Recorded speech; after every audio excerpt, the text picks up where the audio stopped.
ધોરણ 12 સાયન્સમાં પાસ થયેલા વિદ્યાર્થીઓ અને વાલીઓની હાલની પરિસ્થિતિમાં એડમિશન અને કારકિર્દીના માર્ગદર્શન માટેનો ફ્રી ઓનલાઈન સેમિનાર યુટ્યુબ પર વિષય નિષ્ણાંતો દ્વારા રોજ અલગ અલગ વિષય પર લાઈવ પ્રોગ્રામ જેવા કે એન્જિનિયરિંગ એટલે શું, આવનારા સમયમાં કઈ બ્રાન્ચનું મહત્ત્વ, એન્જિનિયરિંગની દરેક બ્રાન્ચ વિશે અને તેમાં રહેલી તકોની જાણકારી, એડમિશન પ્રક્રિયા અને યુનિવર્સિટી વિશેની માહિતી, એન્જિનિયરિંગ સાથે બીજું શું કરી શકાય, આની માહિતી આ પ્રોગ્રામમાં મળશે.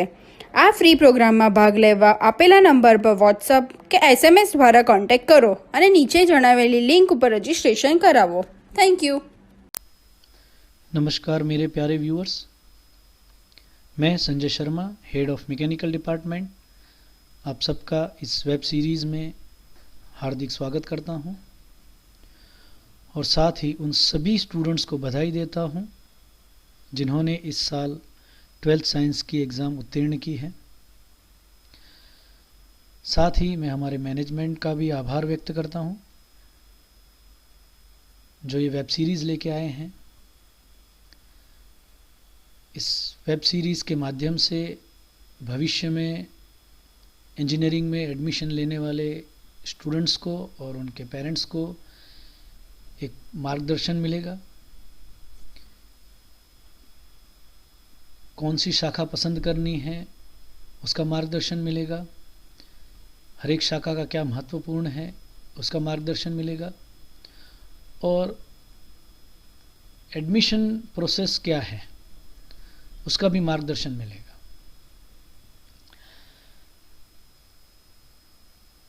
इस वेब सीरीज़ में आज का हमारा टॉपिक है current scenario of mechanical engineering. Mechanical engineering में आज का सिनेरियो क्या है. What is mechanical engineering. आमतौर पर अगर इसकी डेफिनेशन देखने जाए तो ये एक विज्ञान की एक शाखा है जो मशीनों से जुड़ी हुई है, या फिर एक अलग मायने में हम कह सकते हैं कि ये विज्ञान की एक शाखा है जिसमें फैब्रिकेशन, मैन्युफैक्चरिंग, कास्टिंग वगैरह होता है. पर मैं इसे एक अलग तरीके से भी देखता हूँ. मैं इस व्याख्या को एक ही वाक्य में लिखूंगा, मशीन इनोवेशन. मशीन के साथ इनोवेशन ही मैकेनिकल इंजीनियरिंग है. इस बात को हम एक एग्जाम्पल के साथ समझते हैं. आमतौर पर गाँव में या पुराने ज़माने में जो मिट्टी के बर्तन बना करते थे वो एक हाथ से चाक को घुमाकर, एक पहिए को या व्हील को घुमाकर, और जो कुम्हार होते थे अपने हाथ की कला से उसे बनाते थे. ऐसे ही एक व्यक्ति ने इस प्रथा को थोड़ा बदलना चाहा. ये हैं मनसुख भाई, वांकानेर के हैं. उनके पुरखों का कहो, बाप दादा का कहो, यही बिज़नेस था.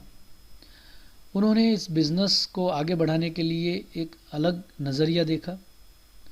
उन्होंने मशीन के साथ इनोवेशन को जोड़कर अपने बिज़नेस को एक नई बुलंदियों पर ले गए. पहले ये 2-3 आइटम बनाते थे, उसके बाद और मशीनों को विकसा कर, डेवलप कर कर इन्होंने काफ़ी सारी प्रोडक्ट बनाना शुरू किया. आप बिलीव नहीं करोगे, मानोगे नहीं. आमतौर पर हमने देखा है कि प्रेशर कुकर है, मिट्टी ग्लास है, थाली है, ये सब मेटल में से बनती हैं, पर इन्होंने ये सभी चीज़ें मिट्टी में से बनाई.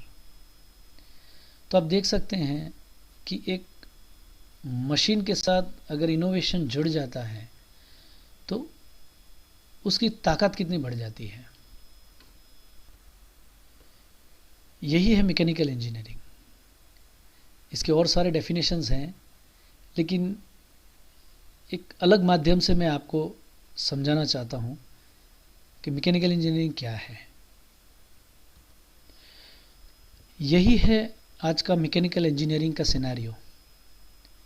जो चीज़ हम बरसों से हाथ से बनाते हुए देखते हुए आए हैं, आज वो एक मशीन से बन रही है, उसकी प्रोडक्शन रेट बढ़ गई है, उसकी क्वालिटी में बदलाव आ गया है, क्वालिटी इम्प्रूव हो गई है। दोस्तों, मैंने एक छोटा सा एग्जांपल लेके आपको समझाने की कोशिश की है कि मैकेनिकल इंजीनियरिंग का आज का सिनेरियो क्या है। एक जो मिट्टी के बर्तन जो हाथ से बनते थे, आज मशीन से बनने लगे हैं। आइए आगे बढ़ते हैं और जानते हैं about mechanical engineering. Mechanical engineering क्या है? मैकेनिकल इंजीनियरिंग मैन्युफैक्चरिंग सेक्टर के साथ जुड़ी हुई शाखा है, जहां हम विविध प्रकार के मैन्युफैक्चरिंग यूनिट ले सकते हैं। मैकेनिकल इंजीनियरिंग एक एनर्जी सेक्टर के साथ जुड़ी हुई शाखा है। मैकेनिकल इंजीनियरिंग एक डिज़ाइन सेक्टर के साथ जुड़ी हुई शाखा है। एक इनोवेशन सेक्टर के साथ जुड़ी हुई शाखा है। आज की जो नई टेक्नोलॉजी है 3D प्रिंटिंग टेक्नोलॉजी, उसके साथ की जुड़ी हुई शाखा है। मैकेनिकल इंजीनियरिंग एक स्मार्ट इंडस्ट्री से जुड़ी हुई शाखा है, इंडस्ट्री 4.0। दोस्तों, जो आप देख रहे हैं ये सारे अलग अलग सेक्टर्स हैं जिससे मैकेनिकल इंजीनियरिंग जुड़ा हुआ है। Manufacturing sector, energy sector, design sector, innovation sector, 3D printing sector, industry 4.0 that is smart industries. और भी काफ़ी सेक्टर्स हैं जिसके साथ मैकेनिकल इंजीनियरिंग जुड़ा हुआ है।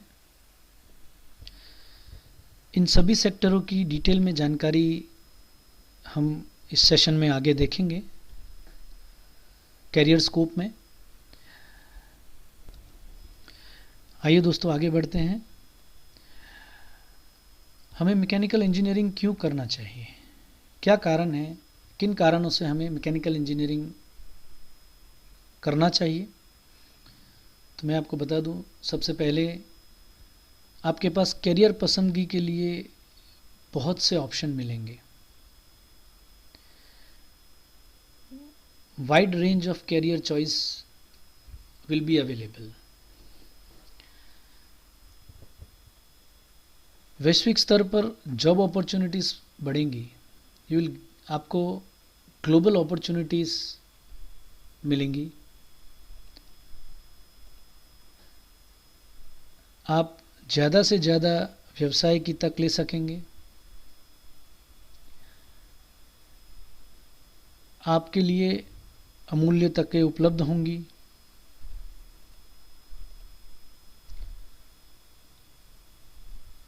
समाज के विकास में आप अपनी हिस्सेदारी देंगे। भविष्य में इनोवेशन की भी बहुत उपलब्धियां होंगी। इसका मतलब आपको लोकल और ग्लोबल दोनों अपॉर्चुनिटीज मैकेनिकल इंजीनियरिंग। अब आगे देखते हैं career scope in mechanical engineering. अगर लोकल कहूँ तो मैकेनिकल इंजीनियरिंग में हमने देखा होगा कि कहाँ किस फील्ड में कैरियर स्कोप अवेलेबल है।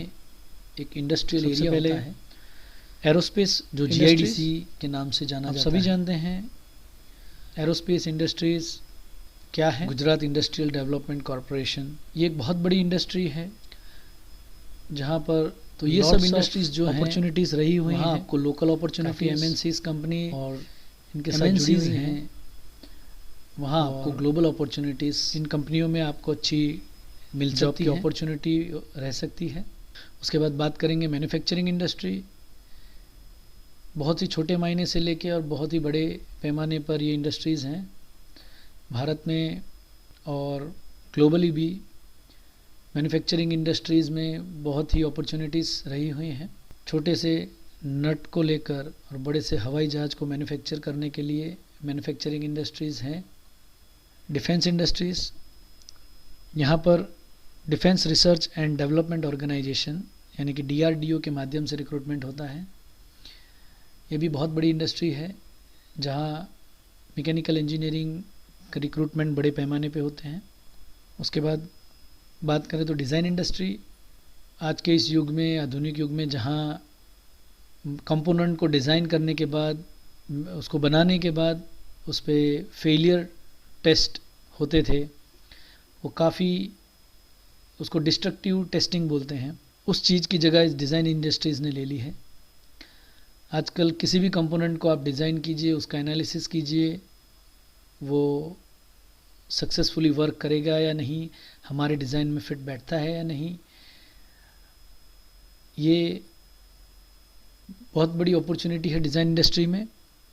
अगर आप सॉफ्टवेयर में इंटरेस्ट रखते हैं, डिज़ाइन सॉफ्टवेयर हैं, एनालिसिस सॉफ्टवेयर हैं, सिमुलेशन सॉफ्टवेयर्स हैं, अगर इन सॉफ्टवेयर्स में आप इंटरेस्ट रखते हैं तो बहुत बड़ी इंडस्ट्री है। इसमें फ्रीलांसिंग अपॉर्चुनिटी भी बहुत रही हुई है। इसके बाद बात करेंगे construction and building industry. Construction में कोई भी रूफ स्ट्रक्चर अगर हमें खड़ा करना है तो उस रूफ स्ट्रक्चर की डिज़ाइन, उसका एनालिसिस, वो एक मैकेनिकल इंजीनियरिंग का पार्ट है। अगर आप रूफ और ट्रस डिज़ाइन में इंटरेस्ट रखते हैं, स्ट्रक्चर्स में इंटरेस्ट रखते हैं, तो you have a good opportunity as a mechanical engineer. उसके बाद बात करूँगा engineering consultancy. As a mechanical engineering consultancy में बहुत बड़ी उपलब्धि है, बहुत बड़ी अपॉर्चुनिटीज़ हैं यहाँ पर। आपका you can be an entrepreneur, आपकी खुद की इंजीनियरिंग कंसल्टेंसी सर्विसेज आप खोल सकते हैं। इंजीनियरिंग कंसल्टेंसी में आप एक डिज़ाइन कंसल्टेंट, एक रिसर्च एंड डेवलपमेंट कंसल्टेंट भी बन सकते हैं। उसके बाद एनर्जी इंडस्ट्री अभी के समय में बहुत बड़ी इंडस्ट्री है, जहां हम नॉन कन्वेंशनल एनर्जी सोर्सेस की बात करते हैं। तो अभी के समय में विंड पावर, सोलर पावर, ये सब इंडस्ट्रीज़ जो हैं वहाँ लॉट्स ऑफ अपॉर्चुनिटीज़ हैं और भविष्य में आने वाली हैं। जिस तरह से नॉन कन्वेंशनल एनर्जी रिसोर्सेज का डेवलपमेंट हो रहा है, उस तरह से आने वाले भविष्य में बहुत ही अमूल्य अपॉर्चुनिटीज़ आप लोगों के लिए रहेंगी। ऑटोमोटिव इंडस्ट्री, अक्सर एक दिमाग में साइकोलॉजी होती है कि ऑटोमोटिव इंडस्ट्रीज़ में ऑटोमोबाइल इंजीनियरिंग की रिक्वायरमेंट रहती है। ये एक गलत धारणा है। ऑटोमोटिव इंडस्ट्री अल्टीमेटली वो एक मैन्युफैक्चरिंग इंडस्ट्री है, और manufacturing industry is a part of mechanical engineering. So यहाँ पे भी बहुत बड़ी अपॉर्चुनिटी है। आपके भारत में भी काफ़ी ऑटोमोटिव इंडस्ट्रीज़ हैं, गुजरात में भी काफ़ी ऑटोमोटिव इंडस्ट्रीज़ हैं, अहमदाबाद के आसपास भी काफ़ी ऑटोमोटिव इंडस्ट्रीज़ हैं, साणंद के पास, बेचराजी के पास lot of opportunities automobile industries से भी है। उसके बाद 3D प्रिंटिंग इंडस्ट्री, ये एक नया रिवॉल्यूशन है मैकेनिकल इंजीनियरिंग में। हम ये कह सकते हैं कि आज का युग 3D प्रिंटिंग टेक्नोलॉजी का युग है। पहले अक्सर एक छोटा कंपोनेंट बनाने में हमें काफ़ी वक्त लगता था, और काफ़ी इंडस्ट्रीज़, मतलब काफ़ी पैमाने पे हम वो अफोर्ड भी नहीं कर पाते थे। पर 3D प्रिंटिंग टेक्नोलॉजी के आने से ये सारी प्रॉब्लम्स सॉल्व हो गई हैं। बहुत बड़ा मार्केट है इसका। अब कोई भी कंपोनेंट, कोई भी idol easily 3D printing technology से प्रिंट कर सकते हैं। आपने अगर सुना हो तो मेडिकल सेक्टर में भी इसकी बहुत बड़ी यूटिलाइजेशन होने लगा है। डॉक्टर्स पैरों की हड्डियाँ, हाथों की हड्डियाँ जो बहुत ही कॉम्प्लिकेटेड हैं, उनको 3D प्रिंटिंग से मैन्युफैक्चरिंग करके, प्रिंट करके और उसको यूटिलाइज़ कर रहे हैं। तो 3D प्रिंटिंग टेक्नोलॉजी ये कह सकते हैं कि मैकेनिकल इंजीनियरिंग के लिए एक वरदान है, जो आने वाले समय में बहुत ही व्यापक और बहुत ही एक्सपांडेबल बिजनेस रहेगा। ये आने वाले समय में 3D प्रिंटिंग टेक्नोलॉजी के बेस पे काफ़ी इंडस्ट्रीज़ शुरू होने वाली हैं। काफ़ी इंडस्ट्रीज़ फ़िलहाल वर्क कर रही हैं। नॉट ओनली प्लास्टिक, सिर्फ प्लास्टिक के कंपोनेंट नहीं, हम 3D प्रिंटिंग टेक्नोलॉजी से मेटल कंपोनेंट भी बना सकते हैं। तो दोस्तों, आने वाले समय में 3D प्रिंटिंग टेक्नोलॉजी एक मैकेनिकल इंजीनियरिंग का बहुत बड़ा हिस्सा होने वाली है। कास्टिंग इंडस्ट्रीज़, ये इंडस्ट्रीज़ बरसों से चले आ रहे हैं। धीरे धीरे कास्टिंग की जगह अब 3D प्रिंटिंग टेक्नोलॉजी ले रहे हैं। कास्टिंग इंडस्ट्री में भी बहुत बड़ी अपॉर्चुनिटीज़ हैं। गवर्नमेंट जॉब्स की बात करें तो मैकेनिकल इंजीनियरिंग करने के बाद, आप मास्टर्स करने के बाद जीपीएससी है, यूपीएससी है, गेट एग्ज़ाम क्लियर करने के बाद गवर्नमेंट अपॉर्चुनिटीज़ जितने भी आती हैं, जितने भी पीएसयू सेक्टर्स हैं, उसमें भी आप अप्लाई कर सकते हैं। काफ़ी अच्छी गवर्नमेंट अपॉर्चुनिटीज़ रही हैं, स्पेशली गर्ल्स के लिए तो एक उम्दा अपॉर्चुनिटी है गवर्नमेंट जॉब के लिए। क्योंकि अक्सर हमारी एक साइकोलॉजी है कि मैकेनिकल इंजीनियरिंग में अक्सर लड़के ही इंजीनियर एडमिशन लेते हैं। तो गवर्नमेंट के अंदर जो गर्ल्स रिज़र्व कोटा रहता है, उसमें बहुत ही कम girls mechanical engineering subject select करती हैं। उसकी वजह से वो सीट्स खाली रहती हैं। तो गर्ल्स के लिए एक बहुत ही बड़ी अपॉर्चुनिटी रही है गवर्नमेंट जॉब्स के लिए मैकेनिकल इंजीनियरिंग में। और आप सब जानते हैं, सर्जिकल इंडस्ट्री, मेडिकल इंडस्ट्री में मैकेनिकल इंजीनियरिंग का उम्दा रोल रहा है।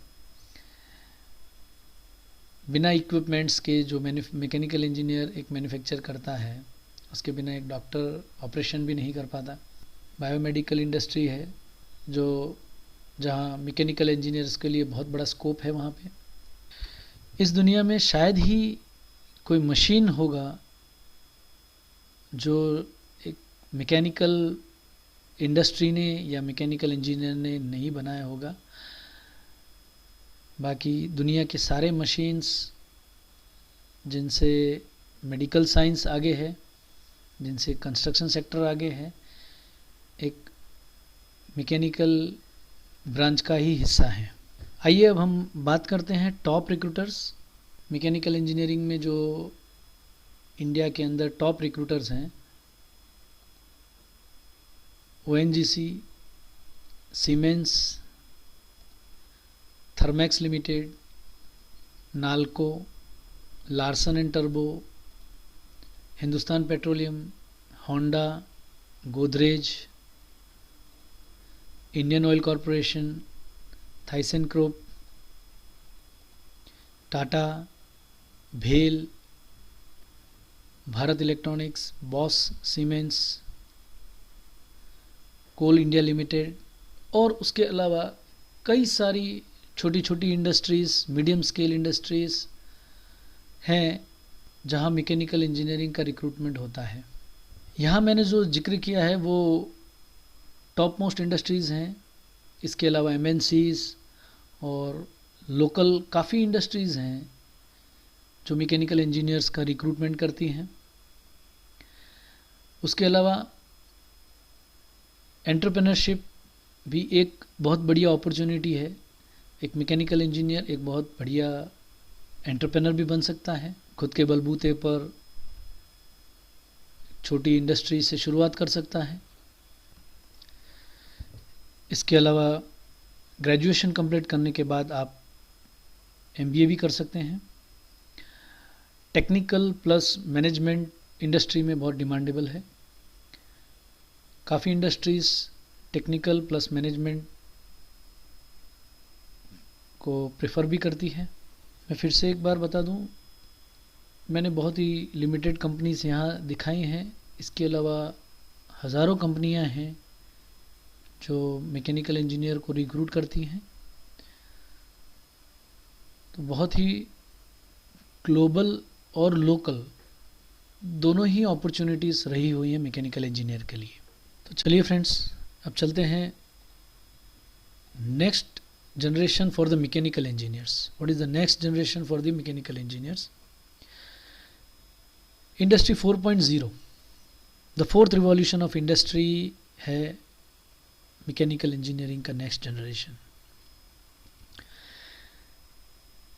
जहाँ पर मैन्युफैक्चरिंग सिर्फ मशीन नहीं बल्कि एक स्मार्ट मशीन करेगा, जिसमें designing software, analysis software, scanning technology और 3D प्रिंटिंग टेक्नोलॉजी का बहुत ही इम्पोर्टेंट रोल रहेगा इसमें। डिज़ाइन सॉफ्टवेयर की बात करूँ तो AutoCAD, SolidWorks, Creo, Inventor, Fusion 360 वगैरह वगैरह सॉफ्टवेयर्स। एनालिसिस सॉफ्टवेयर की बात करूँ तो आंसिस है, कैटिया है और बहुत सारे सॉफ्टवेयर्स हैं। ये सारे सॉफ्टवेयर्स स्कैनिंग टेक्नोलॉजी और प्रिंटिंग टेक्नोलॉजी इंडस्ट्री 4.0 रिवॉल्यूशन का हिस्सा है। यहाँ पर सिर्फ ऑटोमेशन नहीं बल्कि स्मार्ट ऑटोमेशन काम करेगा। मैं ये नहीं कहूँगा कि इंडस्ट्री 4.0 सिर्फ और सिर्फ मैकेनिकल इंजीनियरिंग से रिलेटेड है। Industry 4.0 is a cluster of all the branches, लेकिन design, analysis, scanning and 3D printing technology ये मैकेनिकल इंजीनियरिंग की अहम भूमिका होंगी। आइए अब देखते हैं mechanical department at a glance in SSIT, जहाँ पर अभी के और आने वाले next generation industry demand industry 4.0 के हिसाब से उपलब्ध advance well equipped lab facility, advance technical activity और को करिकुलर एक्टिविटीज़ के बारे में। जैसे मैंने आपको बताया 3D प्रिंटिंग टेक्नोलॉजी एक इंडस्ट्री 4.0 रिवॉल्यूशन का बहुत अहम हिस्सा है। यहाँ पर आप देख सकते हैं कि एडवांस लेबोरेटरीज़ में single nozzle 3D printer, dual nozzle 3D printer and the combo of laser, engraver and 3D printer single point nozzle is available. यहाँ पर आप देख सकते हैं कैड लैब। एडवांस मैन्युफैक्चरिंग में कैड कैम लैब का बहुत इम्पोर्टेंट रोल है। डिज़ाइन सॉफ्टवेयर, एनालिसिस सॉफ्टवेयर की मदद से एडवांस मैन्युफैक्चरिंग एक बहुत ही इम्पोर्टेंट रोल फॉलो करता है मैकेनिकल इंजीनियरिंग में। न्यूमेटिक्स एंड हाइड्रोलिक्स की लैब आप देख सकते हैं। Refrigeration, air conditioning laboratory, the models for basic mechanical engineering, well equipped workshop, fluid mechanics laboratory, fluid analysis laboratory, again fluid mechanics, fluid power, heat and mass transfer laboratory, refrigeration and air conditioning lab, IC engine laboratory, ये सब laboratories available हैं। Mechanical department at a glance in SSIT, the students activity on 3D printer. जैसे मैंने आपको बताया 3D printer जो available हैं, तो स्टूडेंट्स क्या क्या एक्टिविटीज़ यहाँ पे करते हैं। ये सारे कंपोनेंट्स यहाँ आप जो देख रहे हैं 3D प्रिंटर में स्टूडेंट्स ने बनाए हैं। एक बहुत ही बढ़िया मॉडल बनाया है मोटेरा स्टेडियम का, जहाँ आप दो आइडल्स नरेंद्र मोदी जी और ट्रंप आप देख सकते हैं। तो ये सारे क्रिएटिव एक्टिविटीज़ मैकेनिकल डिपार्टमेंट के स्टूडेंट्स ने किए हुए हैं। तो एडवांस टेक्निकल एक्टिविटी जो यहाँ होती है हैकाथॉन, आप जानते हैं हैकाथॉन क्या है। It is a 24 hours activity.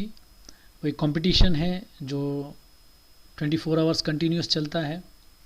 Industry problem दिया जाता है और अलग अलग इंस्टीट्यूट के बच्चे इस कंपटीशन में हिस्सा लेते हैं। अलग अलग टीमें उस प्रॉब्लम पे वर्क करके फाइनली सॉल्यूशन लाते हैं और बेस्ट सॉल्यूशन देने वाली टीम विनर डिक्लेयर होती है। तो ये सब एडवांस टेक्निकल एक्टिविटीज़ हैं जो SSIT में होती हैं। Let have a look to the video of hackathon.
उस पर 24 आवर्स कंटिन्यूस वर्क करते हैं, टीम में उस प्रॉब्लम का सॉल्यूशन लाने की कोशिश करते हैं। सभी बच्चे मैकेनिकल इंजीनियरिंग से हैं, सभी के पास लैपटॉप्स हैं।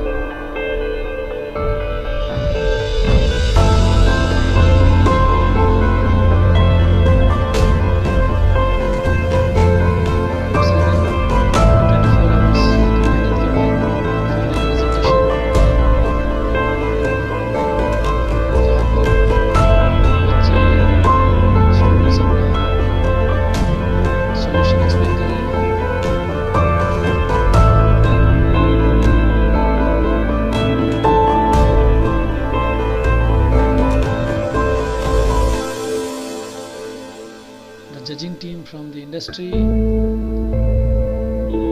from the education sector,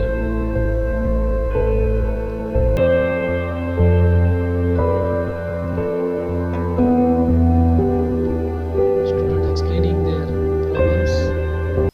उसके अलावा अदर टेक्निकल एक्टिविटीज़ जैसे कि hands on workshop, overhauling of IC engines, अलग अलग projects, logo, working logo for Make in India,